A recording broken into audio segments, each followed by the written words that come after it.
Hello and welcome to Casting Shadows, episode number 7. As always, I'm your host, Jeremy, here with AK. AK, how you doing? I'm doing all right. Thanks for asking, Jeremy. Well, first up, you traveled to Niles 2 past times to play in the SCG Regionals. I want to ask you what you played and how did you do in the Regionals? Oh, boy. So I played Grixis Shadow. I mainly did it for the podcast and because it's my favorite deck, and I really wanted to do well with it and to be able to, express to fans and, all of our people who follow us on Twitter and Reddit and all other social media, like, what to do at these big events with Grixis Shadow. And I went 0-5, and then I promptly dropped and ordered wings and ate the pain away. So it didn't go too well, but at the same time, it was a learning experience, and I had a lot of fun playing with some really cool people. I met a lot of cool players that I didn't even know before or anything like that. As you guys know, like we said, our LGS here is Game Storm in Lamont, Illinois, and actually 2 of our local players from that game store top 8 of the event, Anthony Shaw on Simic Infect, I believe got 3rd or 5th place. Fourth place. And then Lawrence Doria playing Humans actually got, I believe, 3rd place. It was towards the top 5 area. So congrats to Lawrence. Congrats to Anthony. You guys did great. It's awesome to you guys see you repping the Game Storm community out there in the store. That being said, I prepared GDS to face nothing but meta decks. I read online that SCG events are usually full of like whatever the top tier decks is. That's what people are playing. That was a bold-faced lie, because my first round I played Mono Green Stompy with Plow Under and 4 Veil of Summer's main deck, and I got promptly stomped. It was really, I didn't know what to think about that. I was like, well, next round will be better. And the next round rolls around, I face against Snowjund with Blood Moons in the main. And the next round rolls around, I play Rakdos Skelementals with like a billion lightning bolts in the main deck. So, needless to say, I did not face one meta deck besides Jund. That's it. That's all I faced. That was the only meta deck I faced that was Jund. So I was pretty disheartened and just angry at first because, like you prepare so much for this event and then you end up losing, you kind of feel bad. It's natural to feel this bad. As I said many times before, losing with Grixis Shadow takes a different type of person because it just sucks how much you're going to lose with the deck. You see other people play it and you see other people do well with it, and you're just kind of angry at yourself, like, man, why can't that be me? Not saying losing with other decks are hard. I can imagine losing with like Lantern or Blue Eye Control or Stoneblade or stuff like that. It takes a lot of thinking. Like every deck in Magic you lose with feels bad. But losing with Shadow, just for me, it sucks even more because it's my favorite deck. So for me personally, losing with Shadow hurts the most because I was so excited to use it. And then to see it get crushed by a bunch of Strangleroot Geist kind of is really depressing. But you know what? There's only one way to go from here, and that's going up. Mm-hmm. Being negative about it, being salty about it is not going to solve anyone's problems. I need to focus on the positive and go forward with, doing better when it comes to it. So it was a learning experience, And it was your first regionals ever. Yeah, it was my first regionals. Yes. I only played like store events from this point on, or like I played other stores. I played at pastimes before, like their FNMs or smaller modern tournaments. I played at some other, all the local grinding stuff I've done. So regionals was like a big, exciting step for me, and I played it and I got stomped. So you know what? It's my first regionals. I'm not going to be too harsh on myself, but I can just do better next time, I think. And a good friend by the name of Tony, who also played GDS, who also goes to our LGS, was running GDS, and he went 6-2, and he had a great time, and he did pretty well. Posted his list in the description below on YouTube and Reddit and all other social media. But besides the point, lastly, I'll say about SCG Regionals is it's tough. It's very mentally exhausting to play those events, and people who are so-called grinders and stuff like that who play nothing but SCG events, I got to give you guys props, because I don't know if I could do it doing that grind day in, day out. and that's your livelihood too. Like there's so much pressure on you guys, and great job, keep it going. But for me personally, I just gotta try to get better, and maybe working on putting more catch-all cards in the main deck, stuff like that, because it didn't work out this time preparing for all the big meta decks. So I want to ask, is there anything in your GDS main board that you weren't particularly happy with, or is there something that really excelled that you want to talk about? Pretty stock. I actually modeled it after Dilla Donegan's list. Only thing I changed was a cut one push for a K-Command main deck. I was featuring 2 Serum Visions in the main, which helped a ton. It actually helps you keep one-landers a lot easier than I remember. So I'm going to look like a total Benedict Arnold right now, but I will say that Serum Visions really helped me in the deck. And I completely am backtracking in the last podcast I did a couple weeks ago about how Serum Visions doesn't belong in it. But I think 2 is okay, and I really thought it helped me a lot. But Serum Visions really wasn't the shining card for me, because I knew it was either going to be great or not the best. But for me, the coolest card in the deck was Draw on the Lock. Draw on the Lock really came in pretty much every game on the sideboard. It helped counter creatures. It helped kill the creatures once they resolved. It helped keep me alive by saving off burn spells or discard spells. It was a really cool card, and I would love to try to find room for 2 in the main deck instead of 1, but it's going to take some tweaking and testing to see where we can go from that. So that's pretty much it when it comes to the main board. The sideboard, Liliana the Veil was a house against like more control strategies, like against Rakdos Elementals, I guess I would call it. It was really good against, by emptying their hand and stuff like that. But otherwise than that, I can't really judge the sideboard too much because it didn't do great because it was tuned to beat like Titan and Urza Breach and Mono Red Prowess, not like, Rakdos Elementals and Mono Green Stompy. So I can't speak on the sideboard too much. So that's about it for me, Jeremy, when it comes to regionals. All right, so our next topic, I did not go to regionals with you. Just decided yes, that you left me alone. I bailed on you a little bit.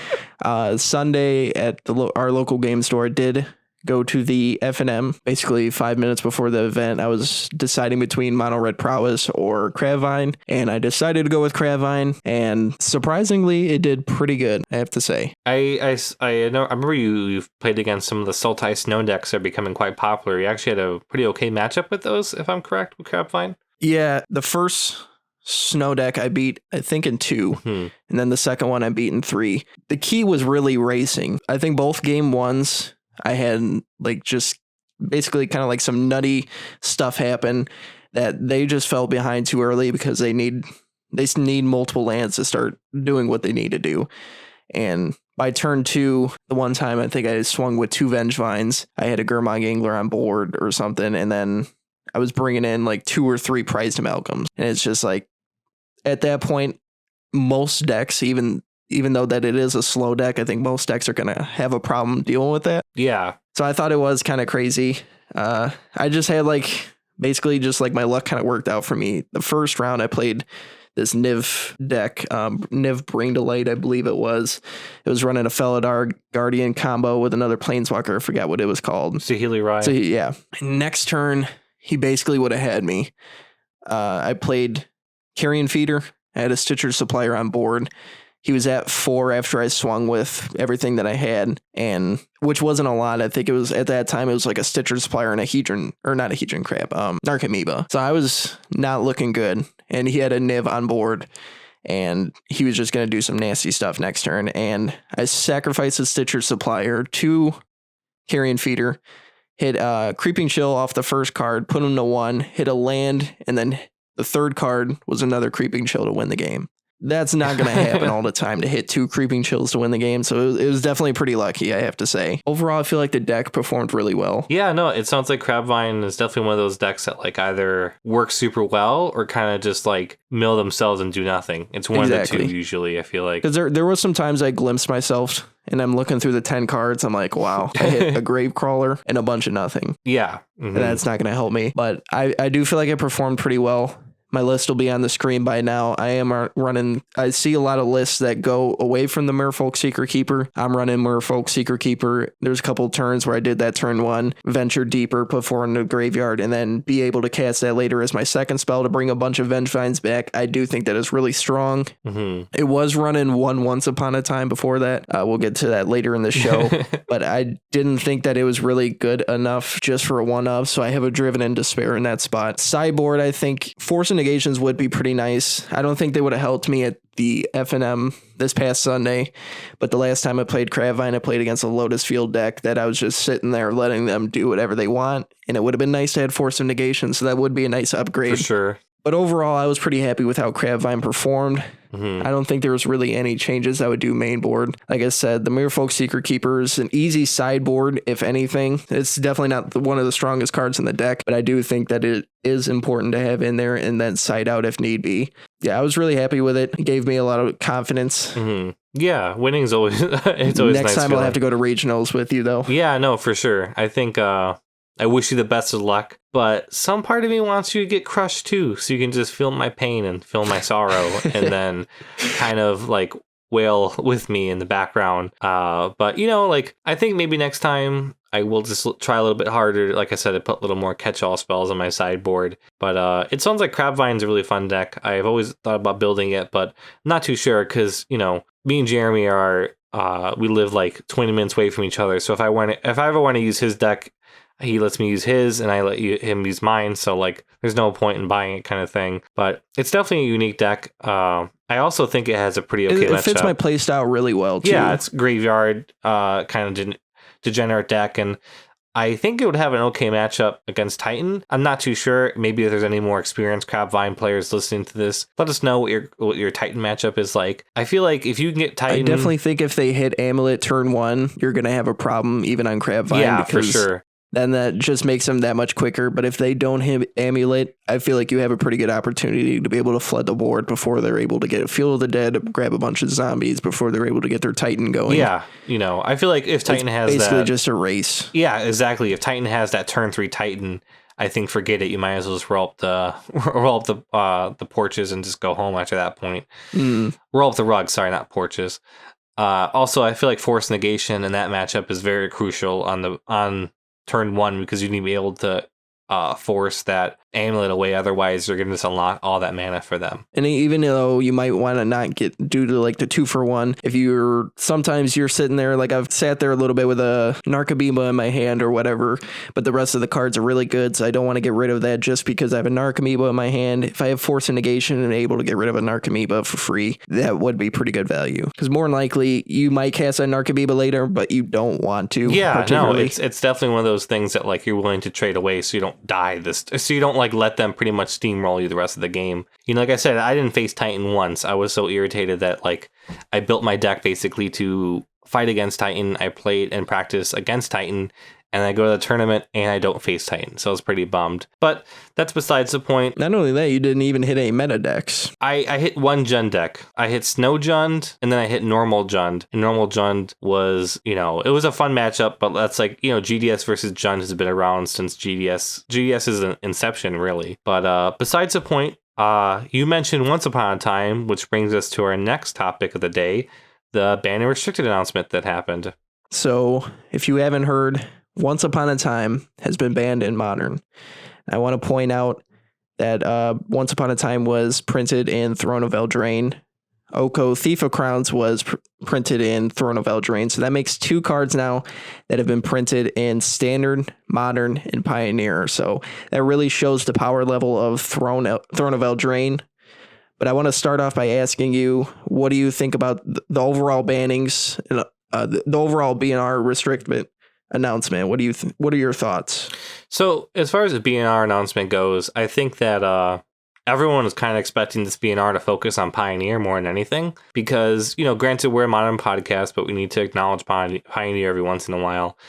But Pioneer has been having some turbulent times with Dig Through Time and Dimir Inverter with Inverter of a Truce and Thassa's Oracle. It's basically like a blue-black Splinter Twin that controls the board, then wins with the combo, or can play a fair game. You know, so they've been having some issues with that deck, and everyone thought for sure Dig Through Time was going to go maybe Inverter of Truth itself. But nothing got banned in Pioneer, no changes. And then Once Upon a Time got hit in Modern, which I thought everyone kind of saw coming because Once Upon a Time was like the most played card at MG Goldfish in Modern, even beat out Lightning Bolt, I think, for a few days. So at that point, I was like, I think it has to kind of go. And it gave Dexys a little too much consistency with grabbing that turn 1 mana dork they needed, or maybe like a Titan or a mana accelerator like a Abral Grazer, or like the Snake Lady that pumps out a land every turn if you tap her. So I think that Once Upon a Time it was a free spell. And like I said, it was still, even if you drew it like later in the game, it's a 2-mana instant that takes you 5 deep to grab a creature or land. Like, it's not the worst thing in the world. It's not like casting a Leyline of the Void later in the game. I heard Krim from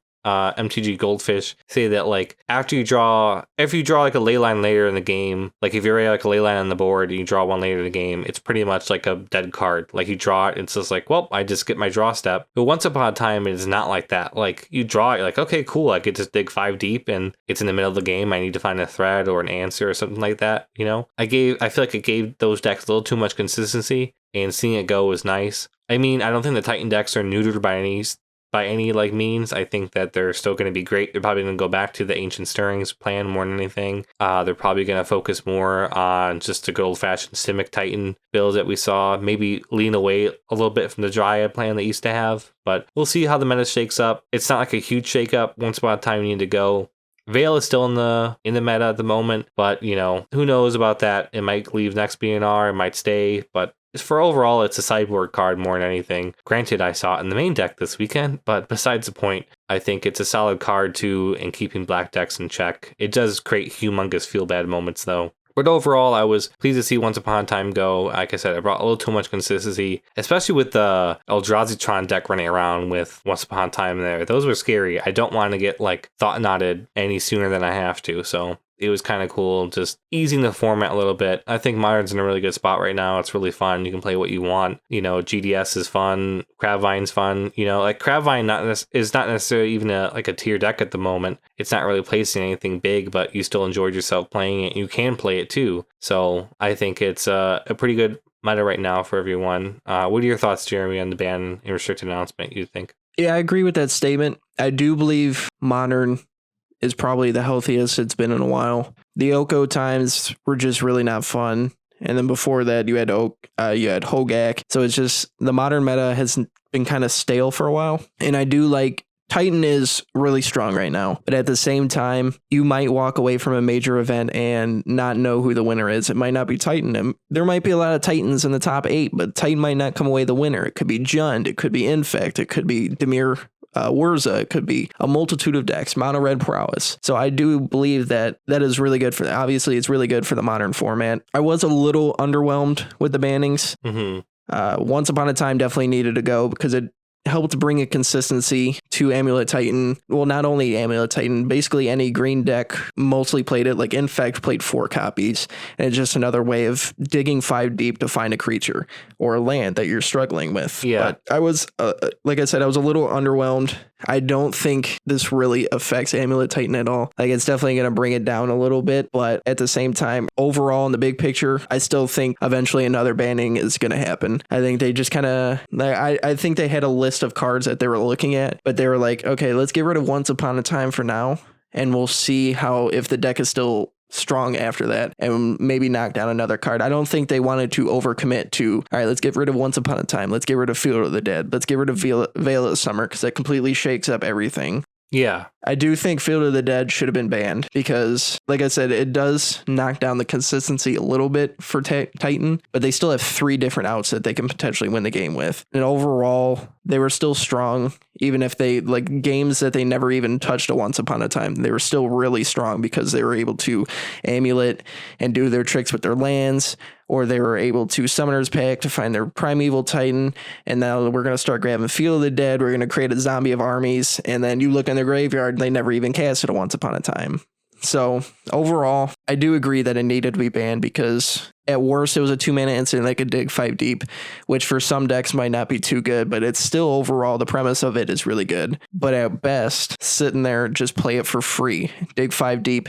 If I need a land, I'm going to grab a land. Let's see what kind of creatures I can find 5 deep. You can find a lot 5 deep. That's why Ancient Stirrings used to be so strong in Tron, because they're digging 5 deep and whatever they need, they can grab. Yeah. So overall, I do think another banning is going to be coming. I just don't think they wanted to overcommit to bannings right now, because they did ban a lot recently with Mox Opal, Michelson Vladis, Oko.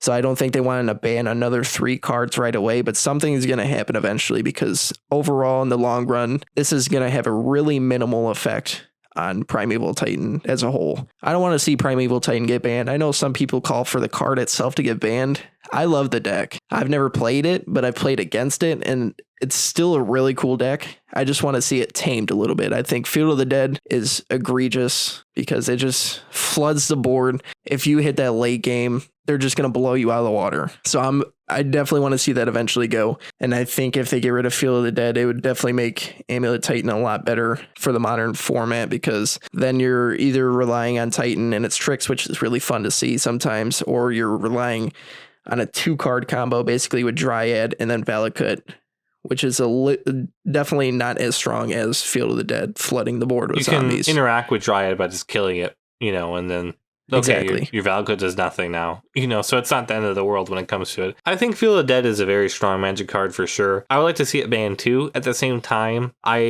it could be a problem down the road for sure, but it also could just be too slow. And it also, I know we have a new set, Ikoria, coming out in April. So who knows? They might not be banning it because there's like a surefire answer for Field of the Dead in there that we just aren't privy to. So, I'm anxious to see how the meta shakes up. Granted, like you said, I feel like Amulet Titan is still a very good deck. I still think Primeval Titan should stay in the meta. He's a pillar of the format. He's a super cool card. I just think our friend Tony from GameStorm actually said that he's actually all 3 Titans in one at the moment. He's Grave Titan because he comes out with Field of the Dead and he brings zombies. He's Inferno Titan because he comes out with Valakut and bolts you. And then he's Primeval Titan because, Primeval Titan ramps. So it's kind of cool to see him take the role of Grave Titan and Inferno Titan. At the same time, though, I think another reason they kind of looked at Field of the Dead and didn't ban it because no other deck in the modern format plays it besides Amulet Titan or Titan archetypes. That's another reason I was about to say that it's not like you can stick in any. It's not like Oko where anything blue and green was going to run Oko. Field of the Dead does have a real building restriction surrounded by it, similar to Blood Moon or Chalice of the Void. In order to play Field of the Dead, you can't just throw it in a shadow deck and then get a bunch of zombies eventually. You have to have a certain number of lands present in the battlefield, which is only possible through playing a lot of ramp spells. And, so I feel in a lot of ways, Field of the Dead is okay, but then it's not okay. I don't know. I feel it's very decisive for me because Field of the Dead, like I said, at one point when I'm facing against it, I'm it's egregious. The card is dumb. They're getting so many zombies. I would have won if it wasn't Field of the Dead. At the same time, they'll play a tap Field of the Dead on turn 3 and I'll kill them by turn 4. And I'm it did absolutely nothing for them besides come down and come and tapped.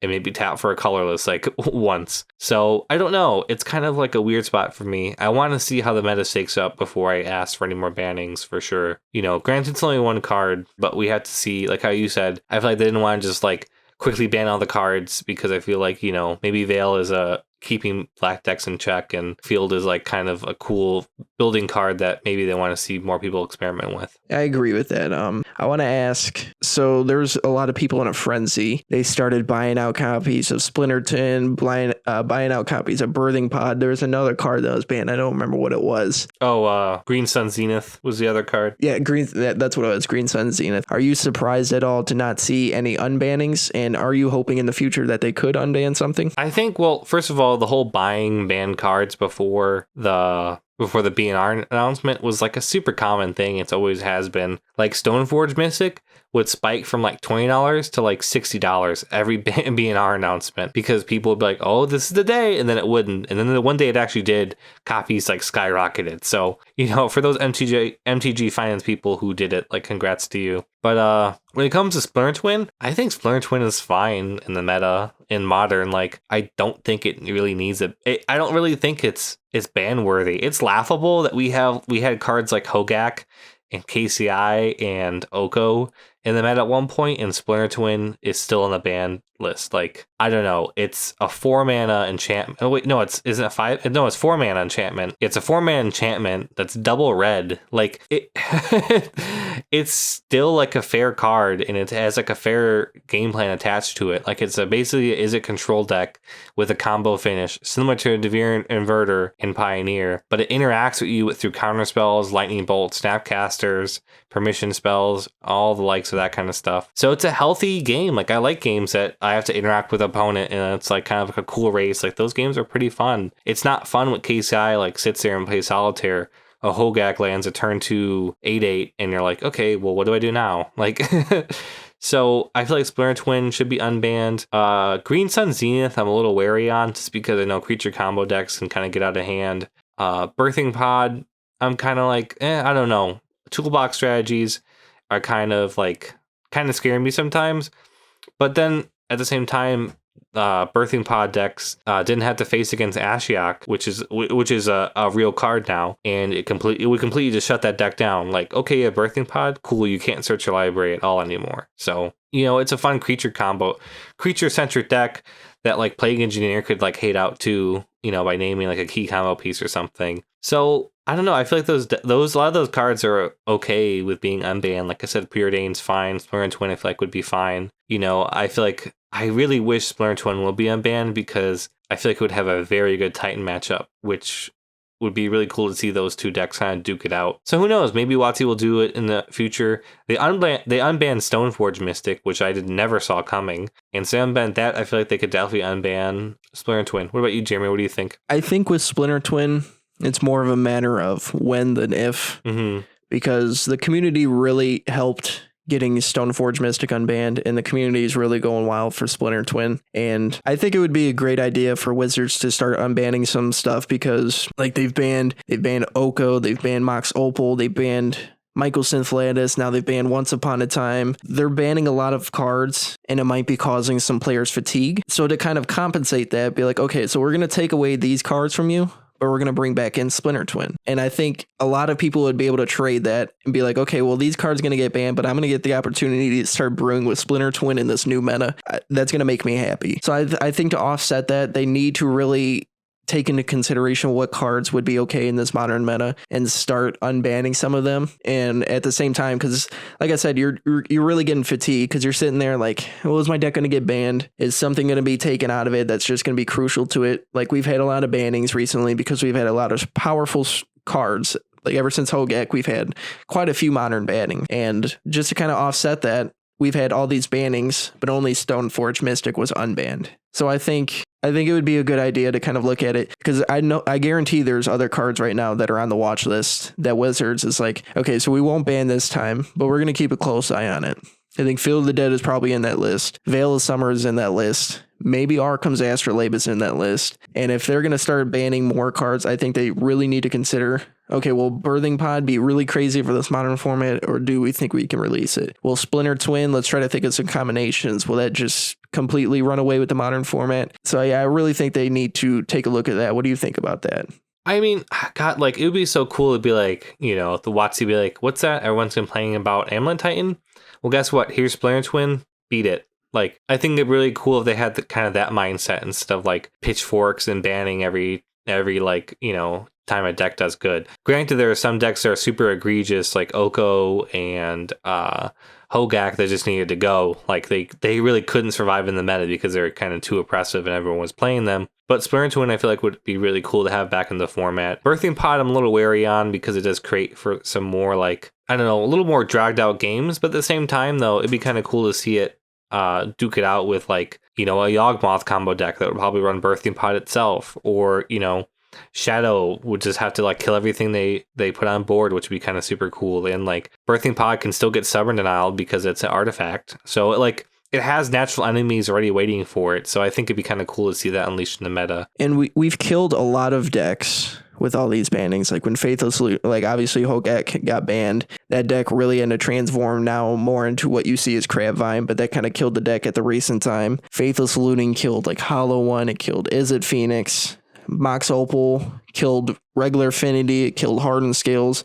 We're watching all these decks just die before our eyes that we've seen a lot through this modern format. And it would be kind of nice to release cards and create some new decks instead of like the mindset of there are cards that I want banned, but the mindset of, all right, we need to kill this deck and then not replace it with anything else can be kind of negative. So that's why I like the idea of at least Splinter Twin. So like you said, some of the other ones, Green Sun Zenith, Birthing Pod, I'm a little weary on, but release Splinter Twin. Since we're trying to nerf some of these decks, let's bring another deck in the modern format because we want a lot of decks in the modern format. We don't want it to be this linear, these 3 decks are the top decks in the format. Either you're going to play them or you're going to suck. Let's release something else and see if, instead of just banning everything, let's just try to unban something. Well, yeah, we play Modern for the diversity. We play Modern because you can play whatever you like and maybe spike your FNM with it or something like that, you know. So I feel like that's the joy of Modern. Like if you want to play like the 3 best decks, go play Standard, you know, like where Standard has a metagame develop and the metagame doesn't change until the new set comes out.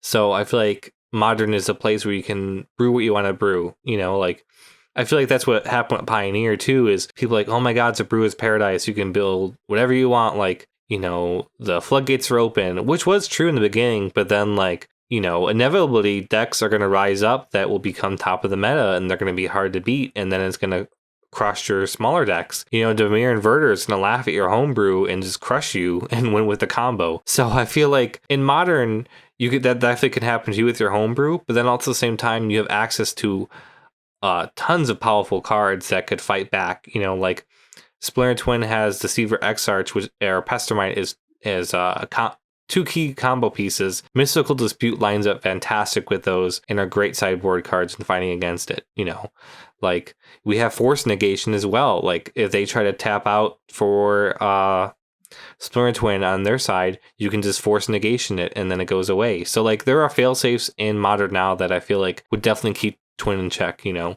And I feel like GDS would have a really cool matchup with it. And there's been so much time that's passed. Oh, for sure. Yeah. Tons of time passed, you know. So that's why I think they need to consider a little bit more, because so much time is like, that's the modern meta when Splinter Twin was prominent was completely different. Like you said, completely different than what it is now. The cards are completely different. We've had new cards come in. We have new answers come in. So that's why I think they need to kind of look. There's some cards on that ban list that there should be absolutely no way that they come back. Like, I don't think Hogak should ever come back. It's just a strong card. But there's some cards that they can kind of look at, like, has enough time passed where we now have answers for this card.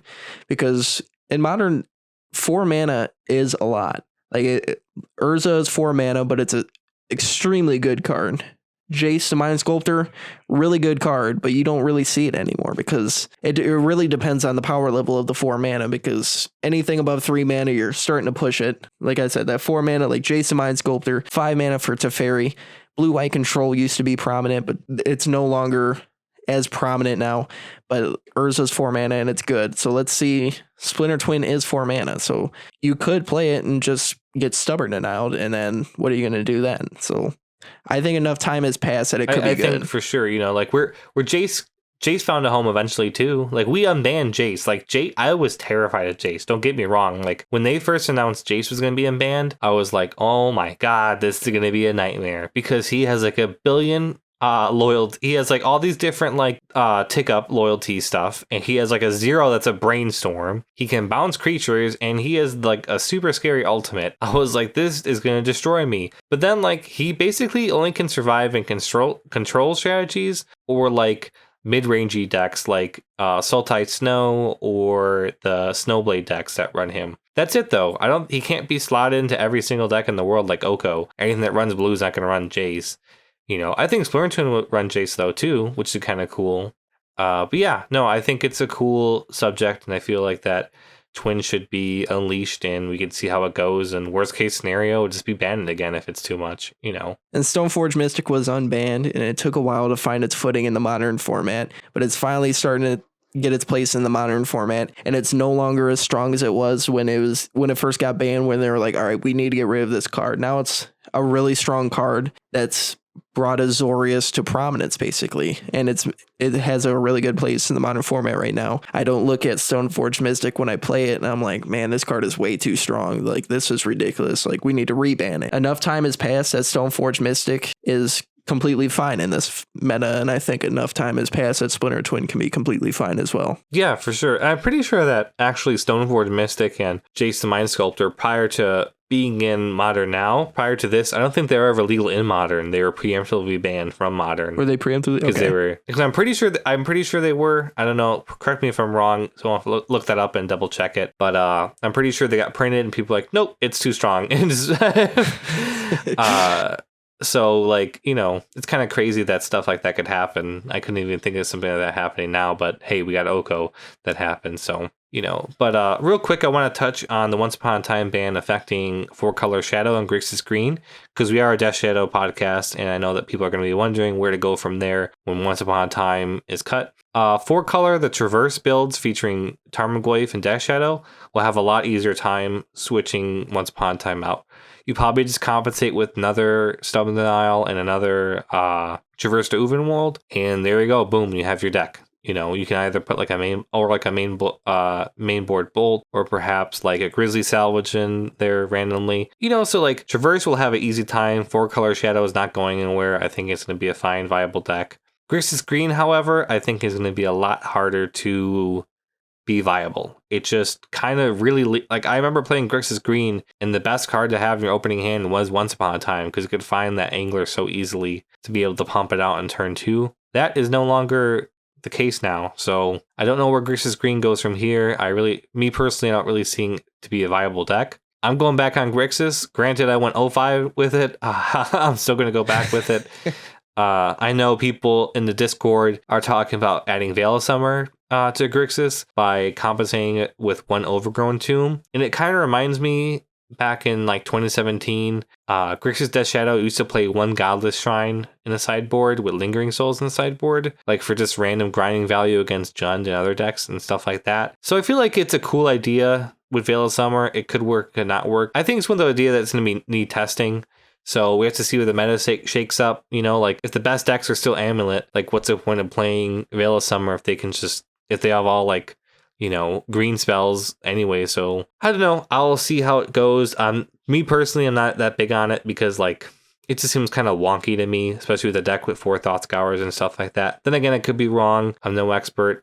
It definitely could be a great idea, but testing will go from there and, you know, kind of figure out the meta. I think Grixis is super cool, and I feel like I'm definitely going to try a JM2 John Lock somehow, and I'll come up with a list for you guys, and I'll be able to share it on Discord or Twitter and stuff like that. But what about you, Jeremy? What do you think about Grixis Green and 4-color Shadow? I tend to agree. I think Grixis Green is basically done because with the Once Upon a Time banning, it's like, what's the point of splashing a green for maybe 3 cards? At that point, you might as well just play Grixis. And Grixis is still really strong. Like, everyone always talks about that, like Grixis Green or 4-color Shadow. They talk about all these other Shadow decks, but Grixis continually keeps on posting up results. You talked about Tony, who did really good in regionals, but I'm looking at like SCG, or not SCG, like the modern leagues and modern preliminaries. The majority of the Shadow decks that I do see appear in there are Grixis. So I don't think it should add green just to play.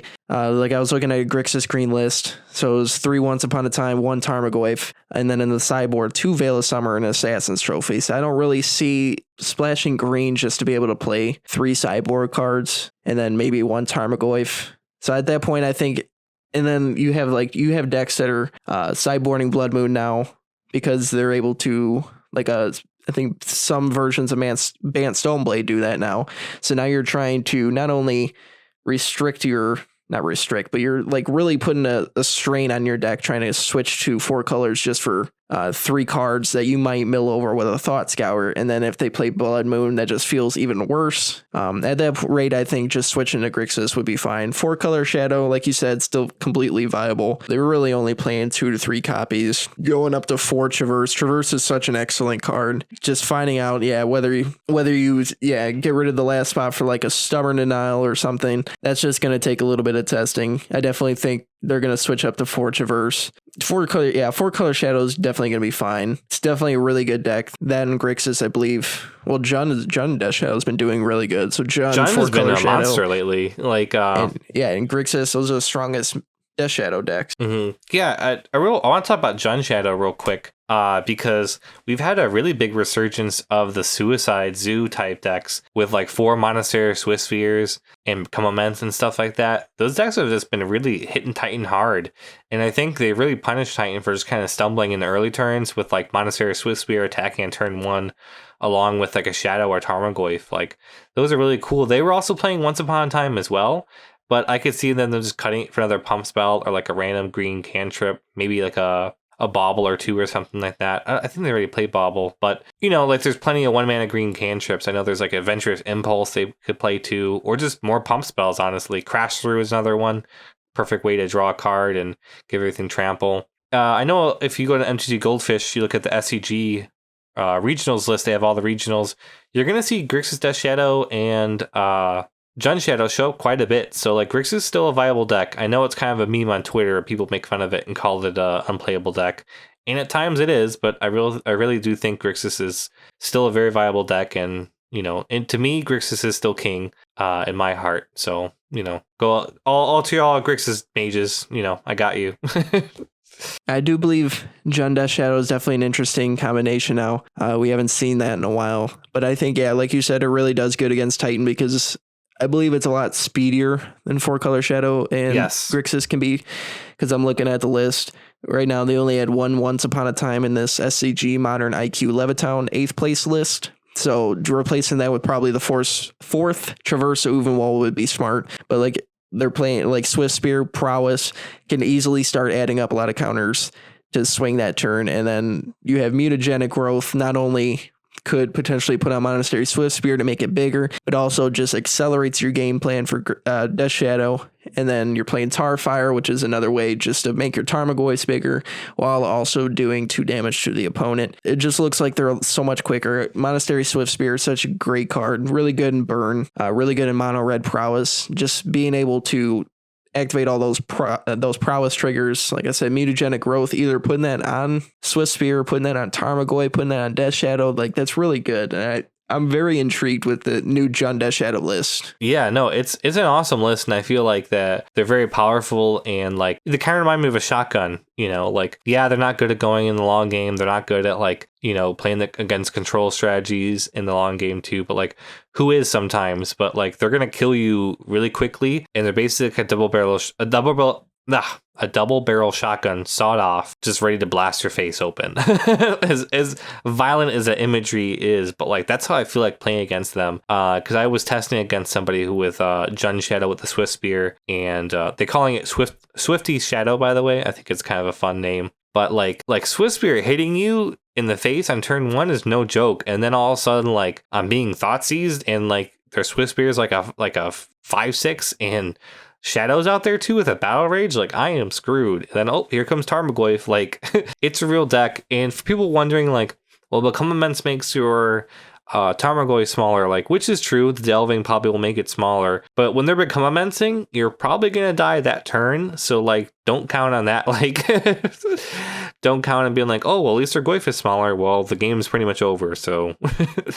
But I think those decks are really cool. I think going back to Grixis Green, instead of just trying to splash, I think if you're playing Grixis Green and you're still trying to figure out a way to maybe just switch to Grixis with a really light splash to green, I think it would just be either smart to just go to Grixis completely, just forget about the green.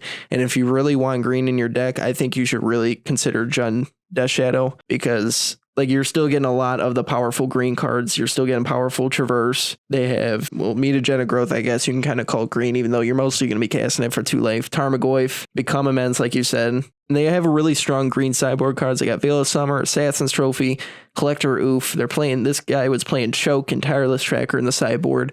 So if you really want access to that green, instead of just trying to make Grixis green work, I think it would be smarter to convert to John Death Shadow if you want to do 3 colors, or just completely getting rid of green and just going to Grixis. Yeah. Also, I mean, you can switch to 4-color Shadow as well.